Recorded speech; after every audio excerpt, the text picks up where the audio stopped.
Hello everyone. Economics के इस YouTube channel में आप सभी का स्वागत है। पिछले दो वीडियोस में हमने या दो चैप्टर जो हमने करे हैं, जिसमें पहले चैप्टर में हमने इकोनॉमिक्स की डेफिनेशन के बारे में पढ़ा था। उसके जो नेक्स्ट चैप्टर था उसमें हमने इकोनॉमिक्स का प्रकृति तथा इसके विषय क्षेत्र के बारे में अध्ययन किया था। आज के इस वीडियो में हम व्यष्टि तथा समष्टि अर्थशास्त्र के बारे में अध्ययन करेंगे कि व्यष्टि अर्थशास्त्र क्या होता है, समष्टि अर्थशास्त्र क्या होता है, इनकी डेफिनेशन क्या है, इनके विषय क्षेत्र क्या है। ये हमारे एग्जाम के पॉइंट ऑफ व्यू से इम्पोर्टेंट चैप्टर है। कई बार एग्जाम में पूछा जाता है कि व्यष्टि तथा समष्टि अर्थशास्त्र के मध्य संबंध को बताइए, या दोनों के मध्य जो बेसिक अंतर है या डिफरेंसेज है उसके बारे में बताया जाइए। तो इस चैप्टर को आप थोड़ा ध्यान से देख लीजिएगा, एग्जाम के पॉइंट ऑफ व्यू से थोड़ा सा इम्पोर्टेंट चैप्टर है। तो जैसा कि हम पहले देख ही चुके हैं कि जो रेगनर फ्रिश है, जो ओसेलो विश्वविद्यालय के प्रोफेसर थे, उन्होंने 1933 या 1933 में इकोनॉमिक्स को दो पार्ट्स में वर्गीकृत किया था। पहला था व्यष्टि अर्थशास्त्र या माइक्रो इकोनॉमिक्स, और दूसरा समष्टि अर्थशास्त्र। आपको याद रहना चाहिए कि व्यष्टि तथा समष्टि अर्थशास्त्र का सबसे पहले वर्गीकरण रेगनर फ्रिश ने किया था। जो व्यष्टि अर्थशास्त्र या माइक्रो इकोनॉमिक्स में व्यक्तिगत स्तर पर आर्थिक समस्याओं, जैसे एक उपभोक्ता के उपभोग की समस्या या एक फर्म की कीमत निर्धारण की समस्या का अध्ययन किया जाता है। और हम देख चुके हैं कि इसको हम कीमत सिद्धांत या प्राइस थ्योरी भी कहते हैं।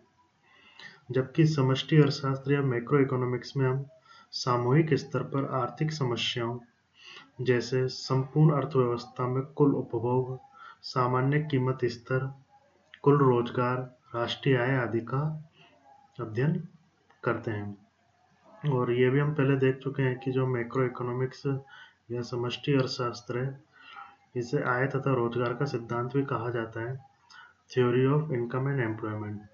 फिर हम ये भी देख चुके थे कि जो समष्टि अर्थशास्त्र का विकास है वो जे.एम. कीन्स की पुस्तक जो 1936 में पब्लिश हुई थी, उसके पश्चात ही मुख्य रूप से हुआ है। फिर हम देखते हैं कि व्यष्टि अर्थशास्त्र या सूक्ष्म अर्थशास्त्र कह लो या माइक्रो इकोनॉमिक्स कह लो, ये क्या है।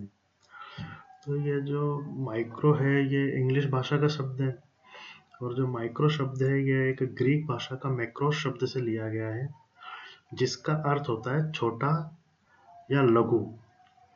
परंतु इसका यह अर्थ नहीं लगाना चाहिए कि जो व्यष्टि अर्थशास्त्र है वो बहुत छोटा है, महत्वहीन है या तुच्छ है। व्यष्टि अर्थशास्त्र का भी इतना ही महत्व है जितना समष्टि अर्थशास्त्र का है। अतः व्यष्टि अर्थशास्त्र में हम व्यक्तिगत इकाइयों, जैसे एक उपभोक्ता, एक फर्म, एक उद्योग, किसी एक विशिष्ट वस्तु के मूल्य का अध्ययन करते हैं।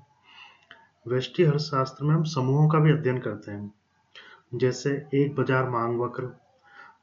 अब हम जैसे कि इतनी देर से हम देख ही रहे हैं कि व्यष्टि अर्थशास्त्र में एक वस्तु का कर लिया, एक व्यक्ति का कर लिया, एक फर्म का कर लिया, लेकिन इसमें कुछ समूहों का भी अध्ययन किया जाता है। जैसे कि इसमें एक बाजार मांग वक्र का कर लिया। तो बाजार मांग वक्र क्या होता है, मान लो हमारे पास 10 व्यक्ति हैं, 1 2 3 4 5 6 10 व्यक्ति हैं। हर व्यक्ति का अपना एक मांग वक्र है। जब इन 10 व्यक्तियों के मांग वक्र को जोड़ दिया जाता है तो हमें मार्केट डिमांड का पता लग जाता है कि बाजार की स्थिति क्या है। तो जो बाजार मांग वक्र है वह व्यक्तिगत मांग वक्रों का जोड़ होता है, और इसका भी अध्ययन इसमें किया जाता है।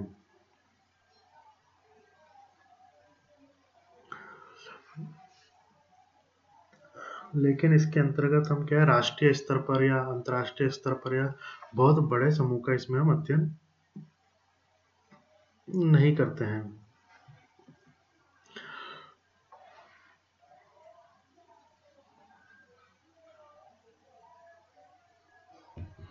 व्यष्टि अर्थशास्त्र कुल उत्पादन की रचना तथा बंटवारे का भी अध्ययन करता है कि जो कुल उत्पादन हुआ है उसका कंपोजिशन क्या है, एलोकेशन क्या है, उसका भी हम इसमें अध्ययन करते हैं। जबकि समष्टि अर्थशास्त्र में कुल उत्पादन के स्तर का अध्ययन किया जाता है।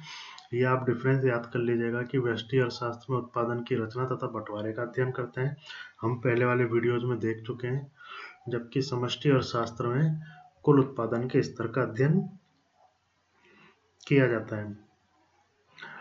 इस प्रकार व्यष्टि या सूक्ष्म अर्थशास्त्र का अध्ययन वस्तुओं तथा सेवाओं के उत्पादन के स्रोतों के बंटवारे से है कि इनका बंटवारा किस तरीके से किया जाता है, इन वस्तुओं तथा सेवाओं का लोगों में बांटा कैसे जाता है, वितरण किस तरीके से किया जाता है तथा कितनी कुशलता से वितरित किए जाते हैं। पहला तो इसमें क्या देख रहे हैं हम कि वस्तुओं तथा सेवाओं का बंटवारा किस प्रकार से हो रहा है और इसका बंटवारा कैसे कर रहे हैं और कितनी कुशलता से बंटवारा कर रहे हैं।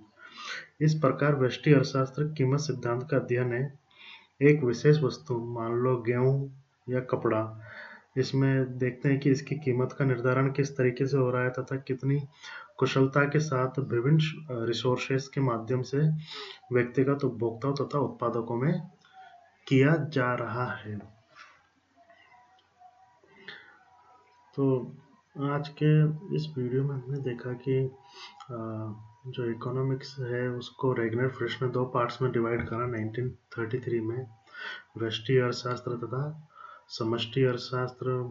फिर देखा व्यष्टि अर्थशास्त्र को कीमत सिद्धांत कह रहे हैं, समष्टि अर्थशास्त्र को आय तथा रोजगार का सिद्धांत कह रहे हैं। फिर जो व्यष्टि अर्थशास्त्र या सूक्ष्म अर्थशास्त्र है वह जो ग्रीक भाषा के मैक्रो शब्द से लिया गया है जिसका अर्थ होता है छोटा या लघु, परंतु इसका हम ये मतलब नहीं निकाल रहे कि इसका कोई महत्व भी नहीं होता या कुछ नहीं होता, जबकि व्यष्टि अर्थशास्त्र का भी इतना ही महत्व होता है जितना कि समष्टि अर्थशास्त्र का होता है। व्यष्टि अर्थशास्त्र में फिर हमने देखा कि व्यक्तिगत इकाइयों का अध्ययन किया जाता है, जैसे कि हम एक उपभोक्ता का कर रहे हैं, एक उद्योग का कर रहे हैं, किसी एक विशिष्ट वस्तु के मूल्य का अध्ययन कर रहे हैं। व्यष्टि अर्थशास्त्र में फिर हमने देखा कि इसमें समूह का भी अध्ययन किया जाता है, जैसे कि बाजार मांग वक्र का हम इसमें अध्ययन करते हैं, लेकिन इसमें एक राष्ट्रीय स्तर पर या बड़े स्तर पर समूहों का अध्ययन नहीं करते। फिर हमने देखा कि जो व्यष्टि अर्थशास्त्र कुल उत्पादन की रचना, बंटवारे तथा का अध्ययन करता है, जबकि समष्टि अर्थशास्त्र कुल उत्पादन के स्तर का अध्ययन करता है। फिर हमने देखा कि इसमें यह देखा जाता है कि अध्ययन यह कर रहा है कि इसमें वस्तुओं तथा सेवाओं के उत्पादन में स्रोतों का बंटवारा किस तरीके से हो रहा है। स्रोत मतलब रिसोर्सेज। इन वस्तुओं तथा सेवाओं का वितरण लोगों में किस तरीके से किया जा रहा है और कितनी कुशलता से किया जा रहा है। आने वाले वीडियो में हम देखेंगे कि जो व्यष्टि अर्थशास्त्र की सीमाएं क्या है या व्यष्टि अर्थशास्त्र के क्षेत्र क्या है, वो हम अगले वीडियो में थोड़ा डिटेल में देख लेंगे कि जो व्यष्टि अर्थशास्त्र का स्कोप क्या है। Thank you.